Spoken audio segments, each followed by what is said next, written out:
പൈങ്ങോട്ടൂർ ഇടവകയിൽ നിന്ന് വരുന്നു. ഞാൻ 2021 സെപ്റ്റംബർ 23 തീയതി മുതൽ ഉടമ്പടിയിൽ ജീവിക്കുന്ന ഒരു വ്യക്തിയാണ്. എൻ്റെ രണ്ടാമത്തെ സാക്ഷ്യമാണ്. എൻ്റെ ആദ്യത്തെ സാക്ഷ്യം OET കിട്ടിയ പരിശുദ്ധാമ്മയുടെ മധ്യസ്ഥയാൽ OET കിട്ടിയതായിരുന്നു. OET കംപ്ലീറ്റ് ആയതിനു ശേഷം ഞാൻ ന്യൂസിലാൻഡിന് കഴിഞ്ഞ 2024 ജനുവരിയിൽ ന്യൂസിലാൻഡിന് ക്യാബ് കോഴ്സ് ചെയ്യാൻ പോയി. എനിക്ക് കിട്ടിയ കോളേജിൽ 3 മാസത്തെ ക്യാബ് കോഴ്സായിരുന്നു അവർ പ്രൊവൈഡ് ചെയ്തിരുന്നത്. 3 മാസത്തെ ക്യാബ് കോഴ്സ് കംപ്ലീറ്റ് ആയതിനു ശേഷം ഞങ്ങളുടെ ക്യാബിൻ്റെ റിപ്പോർട്ട് നഴ്സിംഗ് കൗൺസിലിൽ കൊടുത്ത ടൈമിൽ 3 വീക്സ് കൊണ്ട് കിട്ടിക്കൊണ്ട രജിസ്ട്രേഷൻ പെട്ടെന്ന് അവർ 8 വീക്സിലേക്ക് മാറ്റുകയും എൻ്റെ ഫ്രണ്ട്സിനെല്ലാം ഒരു 6 വീക്സ് കൊണ്ട് രജിസ്ട്രേഷൻ കിട്ടിയപ്പോൾ എനിക്ക് രജിസ്ട്രേഷൻ കിട്ടാതിരിക്കുകയും ചെയ്യുന്ന ഒരു സിറ്റുവേഷൻ ഉണ്ടായി. ആ ടൈമിൽ ക്യാബ് ചെയ്തതിന് ശേഷം നമ്മൾ ഫ്രീ ആയിട്ട് ഇരിക്കുന്നൊരു സമയമായതുകൊണ്ട് കണ്ടിന്യൂസ് ആയിട്ട് കൃപാസനത്തിലെ ഉടമ്പടി ധ്യാനവും പ്രാർത്ഥനകളും സാക്ഷ്യവും ഞാൻ കേട്ടുകൊണ്ടേയിരുന്നു. ആ ടൈമിൽ എല്ലാവരുടെയും സാക്ഷ്യത്തിൽ മാതാവിൻ്റെ ഒരു സുഗന്ധാഭിഷേകവും മുല്ലപ്പൂവിൻ്റെ അഭിഷേകവും മാതാവിൻ്റെ കാണാൻ പറ്റുന്നു, അങ്ങനെയെല്ലാം സാക്ഷ്യങ്ങൾ കേട്ടുകൊണ്ടിരുന്നപ്പോൾ ഞാൻ അമ്മ മാതാവിനോട് പറഞ്ഞു, മാതാവേ, ഞാൻ 2023 മുതൽ അമ്മയുടെ കൈ പിടിച്ച് നടക്കുന്നൊരു വ്യക്തിയാണ്. എനിക്ക് ഇതുവരെ ഒരു സുഗന്ധാഭിഷേകം കിട്ടിയില്ലല്ലോ അമ്മേ എന്ന് പറഞ്ഞു പ്രാർത്ഥിക്കുമായിരുന്നു. എനിക്കൊരു അനുഗ്രഹം കിട്ടണേ അങ്ങനെയെന്ന് ഞാൻ ആത്മാർത്ഥമായി പ്രാർത്ഥിച്ചുകൊണ്ടേയിരുന്നു.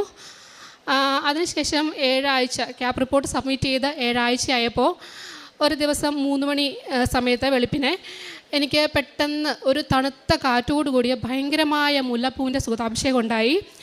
ആ സമയത്ത് പെട്ടെന്ന് സ്വീറ്റുമായിട്ടുള്ളൊരു സോഫ്റ്റ് വോയിസിൽ, ടീന നിൻ്റെ രജിസ്ട്രേഷൻ വന്നു കേട്ടോ എന്നിങ്ങനെ ഒരു സ്വീറ്റുമായിട്ടുള്ള വോയിസിൽ മാതാവ് എൻ്റെ അടുത്ത് വന്ന് പറഞ്ഞു. അന്ന് വെളുപ്പിനെ ഒരു 10 മണി ആയപ്പോഴേക്കും എൻ്റെ രജിസ്ട്രേഷൻ കൺഫേംഡ് ആയെന്ന് പറഞ്ഞ് മെയിൽ വന്നു. അതിനുശേഷം ആ ഒരു ടൈമിൽ ന്യൂസിലാൻഡിൽ ഏറെക്കുറെ ഗവൺമെൻറ് ജോബ്സ്, നഴ്സിംഗിൻ്റെ ഗവൺമെൻറ് ജോബ്സ് ഫ്രീസ് ആയിക്കൊണ്ടിരുന്ന സമയമായിരുന്നു. ഒത്തിരി അപ്ലൈ ചെയ്യുന്നുണ്ടെങ്കിലും എല്ലായിടത്തും റിജക്ഷൻ വരുന്നൊരു ടൈം. സത്യത്തിൽ എനിക്ക് ഒരു ജോബ് ആപ്ലിക്കേഷൻ പോലും ഇടാൻ എനിക്ക് പറ്റുന്നുണ്ടായിരുന്നില്ല. അപ്പോഴത്തേക്കും എനിക്ക് നാട്ടിൽ പോകണം എന്നൊരു ചിന്ത വന്നു തുടങ്ങി. ആ ടൈമിൽ തന്നെ ന്യൂസിലാൻഡ് രജിസ്ട്രേഷൻ കിട്ടി. അപ്പോൾ തന്നെ ഓസ്ട്രേലിയ രജിസ്ട്രേഷൻ അപ്ലൈ ചെയ്തായിരുന്നു. സാധാരണ ന്യൂസിലാൻഡ് രജിസ്ട്രേഷൻ കിട്ടി 1 വീക്കോട് കൂടി ഓസ്ട്രേലിയ രജിസ്ട്രേഷൻ കിട്ടുമായിരുന്നു. അപ്പോൾ പിന്നെ പെട്ടെന്ന് തന്നെ ഞാൻ ന്യൂസിലാൻഡ് രജിസ്ട്രേഷൻ കിട്ടി. അപ്പോൾ തന്നെ ഞാൻ നാട്ടിലോട്ട് റിട്ടേൺ ടിക്കറ്റ് എടുത്തു.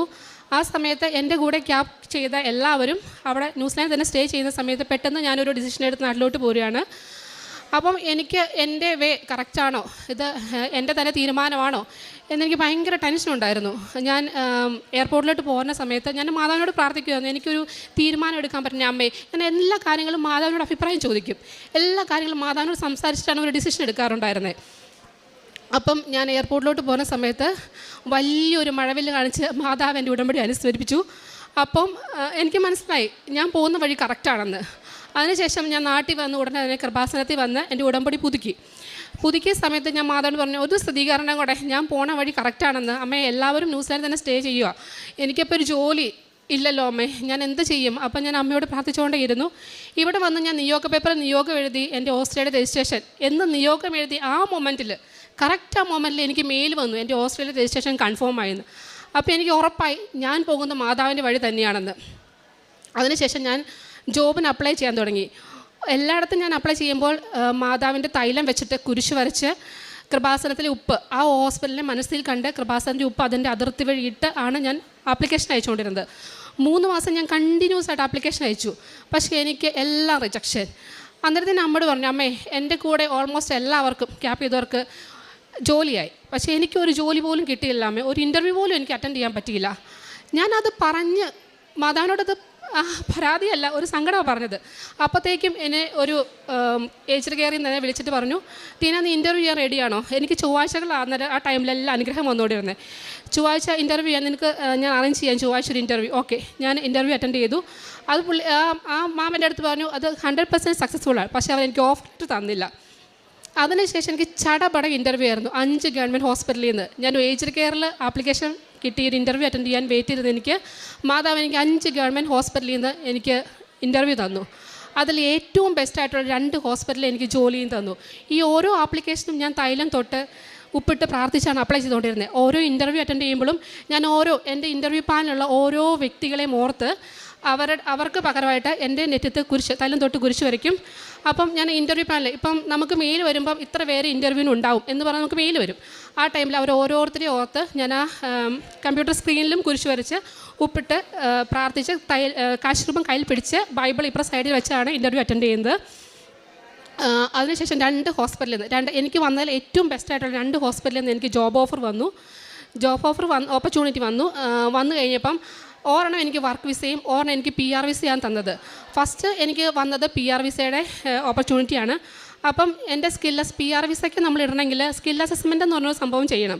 ഞാനത് ചെയ്തിട്ടുണ്ടായിരുന്നില്ല. അപ്പോൾ എൻ്റെ ഫ്രണ്ട്സ് എല്ലാവരും പോയത് വർക്ക് വിസയ്ക്കാണ്. അപ്പോൾ ഞാൻ വിചാരിച്ചു എനിക്ക് ഒരിക്കലും ഒരു PR വിസ ഒന്നും കിട്ടത്തില്ല. കാരണം ഞാൻ ന്യൂസിലാൻഡ്, UK, അയർലൻഡ് അങ്ങനത്തെ ഒരു സ്ഥലത്തൊന്നും വർക്ക് ചെയ്തിട്ടില്ല. ഞാൻ ഡയറക്റ്റാണ് ജസ്റ്റ് സൗദിയിൽ വർക്ക് ചെയ്തിട്ടുള്ളൂ, അല്ലാതെ ഇംഗ്ലീഷ് സ്പീക്കിംഗ് കൺട്രീസൊന്നും വർക്ക് ചെയ്തിട്ടില്ല.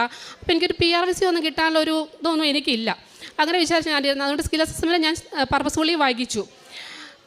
എന്നിട്ട് എനിക്ക് പിന്നെ ഒരു ഡിസിഷൻ എടുക്കാൻ പറ്റുന്നില്ല. ഇനി സ്കിൽ അസസ്മെൻറ്റ് കഴിഞ്ഞാൽ PR ഇടുമ്പോഴത്തേക്കും കുറേ നാളുകളെടുക്കും. അതേസമയം വർക്ക് വിസ ആണെങ്കിൽ ഒരു 2-3 മന്ത്സിനുള്ളിൽ എനിക്ക് കയറി പോകാമല്ലോ. അപ്പോഴത്തേക്കും ഞാൻ ആ ഹോസ്പിറ്റലിൽ വീണ്ടും റിക്വസ്റ്റ് ചെയ്തു, എനിക്കൊരു വർക്ക് വിസ തരാമോ, എൻ്റെ സ്കിൽ അസസ്മെൻ്റ് ഒന്നും കഴിഞ്ഞിട്ടില്ല. അപ്പോൾ അവർ വീണ്ടും എൻ്റെ അടുത്ത് പറഞ്ഞു, ടീന നിനക്ക് ഞങ്ങൾ PR ആണ് ചെയ്യുന്നത്, നീ അതിനു വേണ്ടി മുമ്പോട്ട് പോവുകയാണോ എന്ന് ചോദിച്ചു. അപ്പോൾ എനിക്കൊരു ഡിസിഷൻ എടുക്കാൻ പറ്റില്ല. അപ്പോൾ വേറൊരു ഹോസ്പിറ്റലിൽ പ്രോസസ്സ് നടക്കുന്നുണ്ട് വർക്ക് വിസയുടെ. പക്ഷേ ഇതാണ് ഫസ്റ്റ് വരുന്നത്, PR വിസയുടെ ഓപ്ഷനാണ് ഫസ്റ്റ് വന്നത്. എന്നിട്ട് ഞാൻ മാതാവിനോട് അഭിപ്രായം ചോദിക്കുകയാണ്, എൻ്റെ അമ്മ ഞാൻ എന്ത് ചെയ്യും, ഞാൻ എന്ത് ഡിസിഷൻ എടുക്കും. അന്നും അതേപോലെ ആ ഒരു ഡിസിഷനും തീരുമാനമായിട്ട് അമ്മ വന്നത് ഒരു 3 മണി സമയത്ത് വെളുപ്പിനെ, ടീന നിന്നെ ആ HR-ൽ PR വിസ സ്പോൺസർ ചെയ്ത ഹോസ്പിറ്റലിൻ്റെ HR-ൽ നിന്ന് നിൻ്റെ കാര്യം ഡിസ്കസ് ചെയ്യുന്നുണ്ട്, നീ അതിന് റിപ്ലൈ കൊടുക്കുക, അല്ലെങ്കിൽ അവർ നിൻ്റെ ഫയൽ ക്യാൻസൽ ചെയ്യും. ആ ഒരു അമ്മ എനിക്ക് ഇൻഫർമേഷൻ തന്ന അപ്പം തന്നെ ഞാൻ മെയിലിട്ടു, ഞാൻ റെഡിയാണ്. അങ്ങനെ ഞാൻ സ്കിൽ അസസ്മെൻറ്റ് സ്റ്റാർട്ട് ചെയ്തു. അത് പക്ഷേ കുറച്ച് സ്ലോയിലുള്ള പ്രോസസ്സാണ്. അപ്പോഴത്തേക്കും കുറച്ച് സ്ലോ ആയി എൻ്റെ പ്രോസസ്സിങ് എല്ലാം. അപ്പം ഞാൻ ഉടമ്പടി എടുത്താന്ന് പോലെ 2021 സെപ്റ്റംബർ മുതൽ മുടക്കാറില്ല, കണ്ടിന്യൂസ് ഞാൻ കൂടാറുണ്ട്, അത് ഷെയർ ചെയ്യാറുണ്ട്. അപ്പം ആ ഒരു ഉടമ്പടി ദിനത്തിൽ, അതായത് ഒക്ടോബർ 2024 ഒക്ടോബർ 22-ാം തീയതിയിലെ ഉടമ്പടി ദിനത്തിൽ ജോസഫ് അച്ഛൻ പറയുന്നുണ്ട്, ഒച്ച പോലെ ഉഴയുന്ന ഒരു കാര്യം, ഒരു വിസ പ്രോസസ്സിങ് അങ്ങനെ എന്തോ ഒരു കാര്യം പെട്ടെന്ന് മാതാവ് കയ്യിലെടുക്കുന്നു, പെട്ടെന്ന് അത് സ്പീഡപ്പ് ആവുന്നു, ഒരു 6 എന്നൊരു തീയതി ഇട്ട് പ്രാർത്ഥിക്കുന്നുണ്ട് അതിന് എന്ന് ജോസഫ് അച്ഛൻ ഉടമ്പടി ധ്യാനത്തിൽ പറഞ്ഞായിരുന്നു. അതിനൊരു സ്ഥിരീകരണമാണെന്നുള്ള നിലയിൽ ഈ വരുന്ന ദിവസങ്ങളിൽ മഴവില്ല് കാണുമെന്ന് അങ്ങനെ ഞാൻ വിശ്വസിച്ചു. അത് ഞാനാണ്, എൻ്റെ പ്രോസസ്സിംഗ് ആണ്. ഞാനതിട്ട് അത് ചൊവ്വാഴ്ച ഉടമ്പടി ധ്യാനം കഴിഞ്ഞ് ബുധനാഴ്ച ഞാൻ മഴവില്ല് നോക്കിയിരിക്കുക. ബുധനാഴ്ച നോക്കി, വ്യാഴാഴ്ച ഒക്ടോബർ മാസമാണ്, കൊന്ത നമസ്കാരം നടക്കുന്ന സമയമാണ്. വൈകിട്ട് ജപമാല കഴിഞ്ഞ് പള്ളിയിലെ ജപമാല കഴിഞ്ഞ് തിരിച്ചു വന്നപ്പോഴത്തേക്കും കിഴക്ക് വശത്ത് വലിയൊരു മഴവില്ല് കാണിച്ച് അമ്മ അത് സ്ഥിരീകരിച്ചു, ഉടമ്പടി അനുസ്മരിച്ചു എൻ്റെ. അങ്ങനെ മാതാവ് എനിക്ക് ഒരു വർക്ക് വിസയ്ക്ക് വേണ്ടി ഞാൻ ചോദിച്ചിരുന്ന സ്ഥലത്ത് എനിക്ക് ഓസ്ട്രേലിയ ഒരു ഗവൺമെൻറ് ഹോസ്പിറ്റലിൽ പെർമനൻറ്റ് റെസിഡൻസി വിസ തന്ന് അനുഗ്രഹിച്ചു. മാതാവിൻ്റെ മംഗളവാർത്തയുടെ ദിവസം, അതായത് മാർച്ച് 25-ാം തീയതിയാണ് ഞാനത് മാതാവിനോട് മംഗളവാർത്തയുടെ സന്തോഷമായിട്ട് എനിക്ക് വിസ തരണേ അമ്മയെന്ന് പ്രാർത്ഥിച്ചുകൊണ്ടിരുന്നു. മാർച്ച് 27-ാം തീയതി അമ്മ എനിക്ക് വിസ തന്ന് അനുഗ്രഹിച്ചു. ഈ ഒരു വിസയുടെ കാര്യം ഞാൻ പണ്ട് OET എഴുതുന്ന സമയത്തും കൃപാസനത്തിൽ ഉടമ്പടി എടുത്തിട്ടുണ്ടായിരുന്നു. മാതാവിൻ്റെ കൃപയാല അനുഗ്രഹത്താലാണ് എനിക്ക് OET കിട്ടിയത്. ആ സമയത്ത് ഞാൻ അമ്മയോട് പ്രാർത്ഥിക്കുമായിരുന്നു, അമ്മേ ഞാൻ ന്യൂസിലാൻഡാണ് പോകാൻ പ്ലാൻ ചെയ്യുന്നത്, അമ്മേ അപ്പം ഇനിയൊരു എക്സാം എഴുതാതെ എനിക്ക് ന്യൂസിലാൻഡിൻ്റെ PR തരണേന്ന് ഞാൻ പ്രാർത്ഥിക്കുമായിരുന്നു. അതെൻ്റെ ആദ്യത്തെ ഉടമ്പടിയിലെ ഒരു നിയോഗമായിരുന്നു. പക്ഷേ ഞാൻ ന്യൂസിലാൻഡിൽ പോയി ജോലി കിട്ടിയില്ല. അപ്പം ഞാൻ ആ നിയോഗമൊക്കെ ഞാൻ തന്നെ മറന്നുപോയി. പക്ഷെ അമ്മ അത് ഓർത്ത് വെച്ച് എനിക്ക് ഓസ്ട്രേലിയയുടെ PR തന്ന് അനുഗ്രഹിച്ചു. എൻ്റെ ഫ്രണ്ട്സിന്, എൻ്റെ കൂടെ ക്യാപ്പ് ചെയ്ത ആർക്കും തന്നെ ഈ ഒരു സാലറിയിൽ ഓസ്ട്രേലിയയുടെ PR കിട്ടി, ഗവൺമെൻറ് ഹോസ്പിറ്റലിൽ ജോലി കിട്ടിയില്ല. പക്ഷെ അമ്മ എന്നെ ഒത്തിരി അനുഗ്രഹിച്ചു, ഒത്തിരി ഏറ്റവും ബെസ്റ്റായി തന്ന് എന്നെ അനുഗ്രഹിച്ചു. ഇതാണ് എൻ്റെ ഒന്നാമത്തെ സാക്ഷ്യം. എൻ്റെ രണ്ടാമത്തെ സാക്ഷ്യം എന്ന് പറയുന്നത്, ഞാൻ ന്യൂസിലാൻഡിൽ പോകുന്നതിന് മുമ്പ് എൻ്റെ ബാക്കിൽ തേങ്ങ ഇടിച്ചിട്ട് ഒരു നാരങ്ങ വലിപ്പമുള്ളൊരു മുഴയുണ്ടായിരുന്നു. അപ്പം എനിക്ക് ആ തേങ്ങ ഇടിച്ചതിന് ശേഷം എനിക്ക് ഭയങ്കര ഒരു 15 മിനിറ്റ് എനിക്ക് കണ്ടിന്യൂസ് നിൽക്കാൻ പറ്റില്ല. അപ്പോഴത്തേക്കും എനിക്ക് ഇരിക്കണം അല്ലെങ്കിൽ കിടക്കണം, ആ ഒരു അവസ്ഥയിലായിരുന്നു. ഒരു ന്യൂസിലാൻഡിൽ പോകാൻ ഒരു 1 മന്ത് ഉണ്ടായിരുന്നതുകൊണ്ട് എനിക്കൊരു കറക്റ്റ് ട്രീറ്റ്മെൻറ്റ് എടുക്കാനൊന്നും എനിക്ക് പറ്റിയില്ല. ഞാൻ സ്ഥിരമായിട്ട് മാതാവിൻ്റെ തൈലം തേച്ച് പുറത്ത് മമ്മീനെ കൊണ്ടും ഹസ്ബൻഡിനെ കൊണ്ടും മസാജ് ചെയ്യിക്കുമായിരുന്നു. അങ്ങനെ ചെയ്തിട്ട് ഞാൻ എൻ്റെ 2024 വർഷം മാതാവിൻ്റെ അടുത്ത് വന്ന് ആണ് തുടങ്ങുള്ളൂ എന്ന് വിചാരിച്ച് 2024 ജനുവരി 1 വെളുപ്പിന് ഞാനും എൻ്റെ ഹസ്ബൻഡിനും കൂടി കൃപാസനത്തിൽ വന്നു. അന്ന് വന്നിട്ട് ഞാൻ മാതാവിൻ്റെ അമ്മേ, എനിക്ക് ഈ നടുവേദന വെച്ച് ഒന്നിനും പറ്റത്തില്ല, ഞാൻ 9 ന്യൂസിലാൻഡിൽ പോവുക, അപ്പം എനിക്കൊന്നും അതുകൊണ്ട് പറ്റില്ല അമ്മ, എനിക്ക് ആരും സഹായിക്കാനില്ല, അമ്മ മാത്രമേ ഉള്ളൂ എന്ന് പറഞ്ഞിട്ട് ഞാൻ ഇവിടുന്ന് പോയി. ഇവിടുന്ന് പോയ ആ നിമിഷം മുതൽ ഇന്ന് 1 വർഷവും 4 മാസവും ആകുമ്പോഴാണ് ഇതുവരെ എനിക്ക് ആ നടുവേദനയില്ല, ആ ബാക്കിയുള്ള നാരങ്ങ വലിപ്പമുള്ള മുഴയില്ല. എനിക്ക് 1 മണിക്കൂർ കണ്ടിന്യൂസ് മുഴുവൻ നിൽക്കാനും ഒരു പ്രശ്നവും ഇല്ല. അമ്മ മാതാവ് ആ മുഴയും നടുവേദനയിൽ നിന്ന് എടുത്തു മാറ്റി ആ നിമിഷം. 3-ാമത്തെ സാക്ഷി എന്ന് പറയുന്നത് എൻ്റെ കുടുംബ വിശുദ്ധീകരണമായിരുന്നു. ഞങ്ങൾ എല്ലാ ഞായറാഴ്ചയും പള്ളിയിൽ പോകും, സന്ധ്യാപ്രാർത്ഥന ചൊല്ലും. അതിൽ കഴിഞ്ഞ ഒരു ആത്മീയത ഞങ്ങളുടെ കുടുംബത്തിലുണ്ടായിരുന്നില്ല. ഞാൻ ഒരു ഈശോയിലേക്ക് വളരുവാൻ വേണ്ടി നിയോഗം വെച്ച് പ്രാർത്ഥിച്ചിരുന്നു. അതിൻ്റെ ഭാഗമായി പടിപടിയായി ഈശോയ്ക്ക് ഫസ്റ്റ് പ്രയോറിറ്റി കൊടുത്തുള്ള കുടുംബമാണ് ഞങ്ങളുടേതിപ്പം. ഞാൻ ന്യൂസിലാൻഡിൽ പോയിട്ട് തിരിച്ചു വന്ന സമയത്ത് ഞാൻ കാണുന്നത് എൻ്റെ ഹസ്ബൻഡ് 3 മണിക്കും 4 മണിക്കും മുട്ടുമേൽ നിന്ന് കൈ വിരിച്ച് പിടിച്ച് കണ്ടിന്യൂസ് ഫുൾ ജപമാല 4 ജപമാല ചൊല്ലുന്നതാണ്. അത് ഞങ്ങളുടെ കുടുംബത്തിൽ ഇപ്പോൾ ഫസ്റ്റ് പ്രയോറിറ്റി ഈശോയാണ്. ഈശോയെ കഴിഞ്ഞുള്ള കാര്യമേ ഞങ്ങളുടെ വീട്ടിലും കുടുംബത്തിലും ഉള്ളൂ. അതാണ് എൻ്റെ ആത്മീയ ജീവിതത്തിലുണ്ടായ വളർച്ച. ഈശോയുടെ സ്നേഹം അതിൻ്റെ പരമാർത്ഥത്തിൽ അനുഭവിക്കാൻ എനിക്ക് മാതാവിൻ്റെ ഉടമ്പടിയോടെ സാധിച്ചു. അതാണ് ജീവിതത്തിലെ ഏറ്റവും വലിയ നേട്ടവും. പിന്നെ എൻ്റെ പ്രേക്ഷിത പ്രവർത്തനം എന്ന് പറയുന്നത് കൃപാസനത്തിലെ കൃപാസനം പത്രം ഞാൻ ഉടമ്പടി പോയതിനു ശേഷം എല്ലാ വീടുകളിലും പോയി, അടുത്തുള്ള വീടുകളെല്ലാം പോയി കൊടുക്കും.